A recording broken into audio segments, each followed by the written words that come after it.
নমস্কার বন্ধুরা, আমি সুমনা।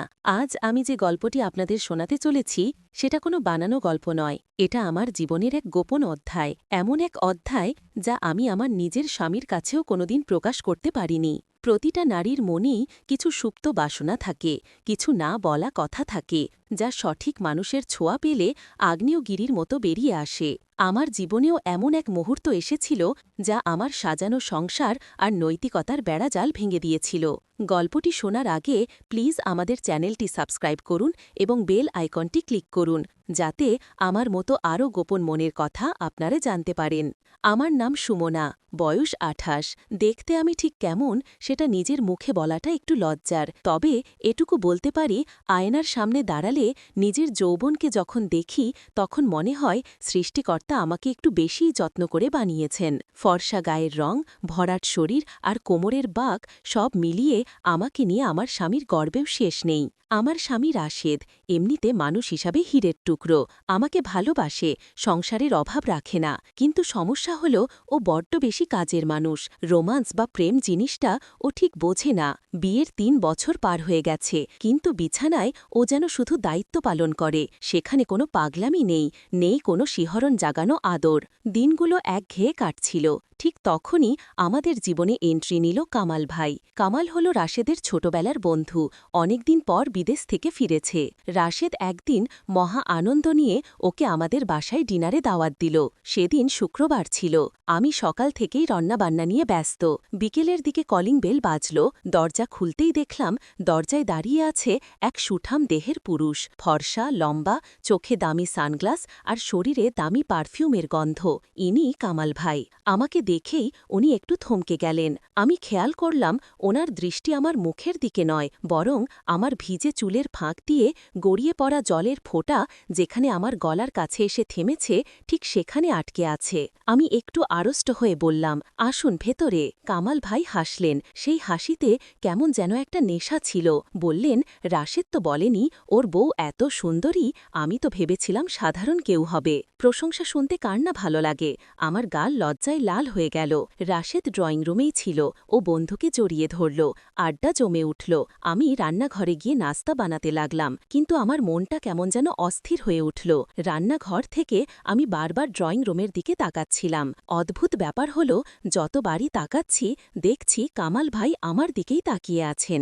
রাশেদ যখনই অন্যদিকের টিভি স্ক্রিনে তাকাচ্ছে বা ফোনে কথা বলছে, কামাল ভাই এক দৃষ্টে আমার দিকে তাকিয়ে থাকছেন। সেই চাউনি সাধারণ কোনো চাউনি নয়, সেই চোখে ছিল এক আদিম ক্ষুধা, যা একজন নারীকে ভেতর থেকে নাড়িয়ে দেয়। সন্ধ্যা ঘনিয়ে এলো। হঠাৎ রাশেদের ফোনে একটা কল এলো। ও বিরক্ত হয়ে বলল, দোস্ত তুই বস, আমাকে এখনই একবার নিচে ফার্মেসিতে যেতে হবে। মায়ের ওষুধের কথা একদম ভুলে গিয়েছিলাম। আমি ১০ মিনিটের মধ্যে আসছি। রাশেদ চলে গেল। বাসায় এখন শুধু আমি আর কামাল ভাই। বাইরে তখন ঝিরঝির করে বৃষ্টি শুরু হয়েছে। পরিবেশটা কেমন যেন থমথমে হয়ে গেল। আমি ড্রয়িং রুমে গিয়ে ওনার চায়ের কাপটা নিতে গেলাম। আমি যখন নিচু হয়ে টেবিল থেকে কাপটা নিচ্ছি, তখন আমার শাড়ির আঁচলটা অসাবধানতাবশত একটু খসে পড়ল। আমি চট করে ঠিক করতে গেলাম, কিন্তু খেয়াল করলাম কামাল ভাই এক পলকও চোখ সরাননি। ওনার দৃষ্টি আমার বুকের ওপর স্থির হয়ে আছে। আমার শরীরটা কেমন যেন কেঁপে উঠল। ভয় নাকি ভালো লাগা আমি বুঝতে পারলাম না। হঠাৎ উনি কথা বলে উঠলেন। গলার স্বরটা বেশ ভারী শোনালো, সুমনা, তুমি কি জানো তুমি কতটা সুন্দর? আমি কম্পিত গলায় বললাম, কি বলছেন এসব ভাইয়া? রাশেদ এক্ষুনি চলে আসবে। কামাল ভাই সোফা থেকে উঠে দাঁড়ালেন। ধীরে ধীরে আমার দিকে এগিয়ে আসতে লাগলেন। ওনার শরীরের সেই দামি পারফিউমের গন্ধটা আমার নাকে এসে ধাক্কা দিল। আমার মস্তিষ্ক বলছে সরে যেতে, কিন্তু আমার পা যেন মেঝের সাথে আটকে গেছে। এক অদ্ভুত মোহে আমি নড়তে পারছি না। উনি একদম আমার গা ঘেঁষে দাঁড়ালেন, এত কাছে যে ওনার নিঃশ্বাসের গরম হাওয়া আমার কপালে এসে লাগছে। উনি ফিসফিস করে বললেন, সুমনা, তুমি কি জানো তুমি কতটা সুন্দর? আমি কম্পিত গলায় বললাম, কি বলছেন এসব ভাইয়া? রাশেদ এক্ষুনি চলে আসবে। কামাল ভাই সোফা থেকে উঠে দাঁড়ালেন। ধীরে ধীরে আমার দিকে এগিয়ে আসতে লাগলেন। ওনার শরীরের সেই দামি পারফিউমের গন্ধটা আমার নাকে এসে ধাক্কা দিল। আমার মস্তিষ্ক বলছে সরে যেতে, কিন্তু আমার পা যেন মেঝের সাথে আটকে গেছে। এক অদ্ভুত মোহে আমি নড়তে পারছি না। উনি একদম আমার গা ঘেঁষে দাঁড়ালেন, এত কাছে যে ওনার নিঃশ্বাসের গরম হাওয়া আমার কপালে এসে লাগছে। উনি ফিসফিস করে বললেন, রাশেদ একটা গাধা, ও জানে না ওর ঘরে কি অমূল্য রত্ন ফেলে রেখেছে। আমি হলে তোমাকে এক মুহূর্তের জন্য চোখের আড়াল হতে দিতাম না। কথাটা শুনে আমার বুকের ভেতরটা ধরাস করে উঠল। স্বামীর বন্ধুর মুখে এমন কথা অন্যায়, পাপ, কিন্তু ওই মুহূর্তে আমার শরীরের শিরায় শিরায় যেন বিদ্যুৎ খেলে গেল। উনি আলতো করে আমার হাতটা ধরলেন। ওনার হাতের স্পর্শটা ছিল রুক্ষ কিন্তু ভীষণ উষ্ণ। আমার হাতটা ধরে উনি নিজের বুকের কাছে নিয়ে গেলেন। আমি অস্ফুট স্বরে বললাম, ছাড়ুন, কেউ দেখে ফেলবে। কেউ নেই এখানে সুমনা, শুধু তুমি আর আমি। এই বলে উনি আমার কোমরে হাত রাখলেন। ওনার হাতের সেই বলিষ্ঠ স্পর্শ আমার কোমরের ভাঁজ ছুঁতেই আমার শরীরটা অবশ হয়ে আসতে লাগল। আমি নিজের ওপর নিয়ন্ত্রণ হারিয়ে ফেলছিলাম। আমার স্বামীর বন্ধু, যার সাথে আমার দূরত্ব বজায় রাখা উচিত, তার স্পর্শে আমার শরীরে কেন এমন আগুন জ্বলে উঠছে। আমার অবচেতন মন যেন এই মুহূর্তটার জন্যই অপেক্ষা করছিল এতদিন। উনি আমাকে আরেকটু কাছে টেনে নিলেন। আমাদের শরীরের মাঝখানের দূরত্বটুকু ঘুচে গেল।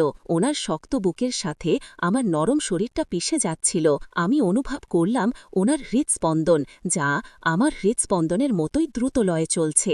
উনি আমার কানের কাছে মুখ নিয়ে গিয়ে গভীর স্বরে বললেন, তোমার এই ঠোঁট, এই চোখ আমাকে পাগল করে দিচ্ছে।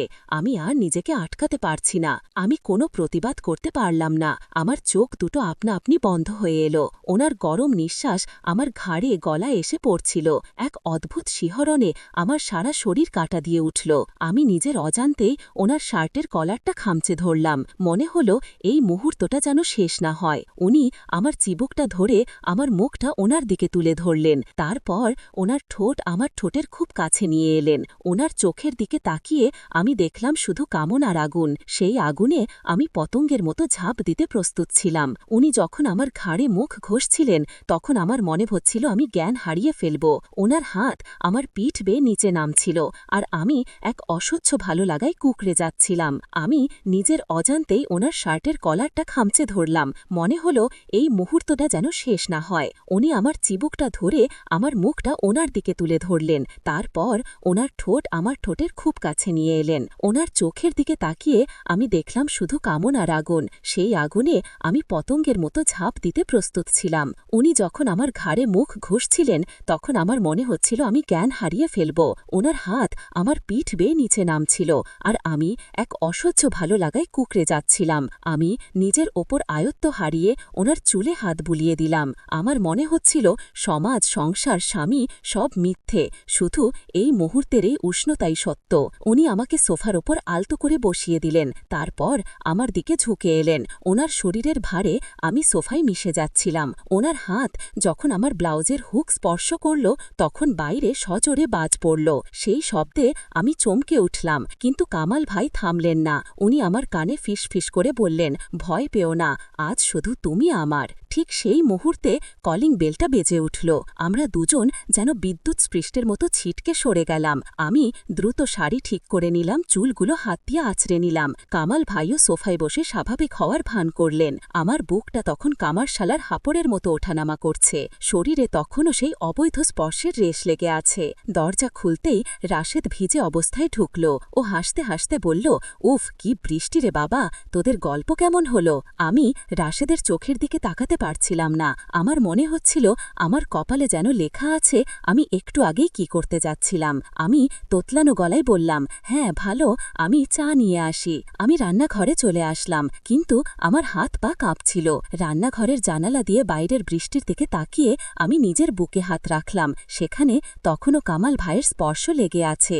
আমি জানি এটা ভুল, এটা পাপ, কিন্তু সেই পাপের স্বাদ যে এতটা মিষ্টি হতে পারে তা আমি আগে জানতাম না। সেদিন কামাল ভাই চলে যাওয়ার সময় আমার দিকে তাকিয়ে যে মুচকি হাসিটা দিয়েছিলেন, তা আমি আজও ভুলিনি। সেই হাসিতে ছিল এক গোপন চুক্তি, এক না বলা ইশারা যে এই খেলা কেবল শুরু হলো, শেষ এখনও অনেক বাকি। রাশেদ হয়তো কোনোদিন জানবেও না ওর খুব কাছের বন্ধুর সাথে ওর প্রিয়তমা স্ত্রী মনে মনে কতবার এক বিছানায় শুয়েছে। আর যেদিন সুযোগ আসবে সেদিন হয়তো আর কলিং বেল আমাদের আটকাতে পারবে না। বন্ধুরা, সেই দিনের পর থেকে কামাল ভাইয়ের সাথে আমার ফোনে কথা হয়, ইশারায় কথা হয়। আমরা অপেক্ষা করে আছি সেই পরবর্তী সুযোগের। আপনারা কি চান আমাদের এই গোপন সম্পর্কের পরবর্তী পার্ট নিয়ে আমি আসি? তাহলে কমেন্ট করে জানান। আর হ্যাঁ, সাবস্ক্রাইব করতে ভুলবেন না।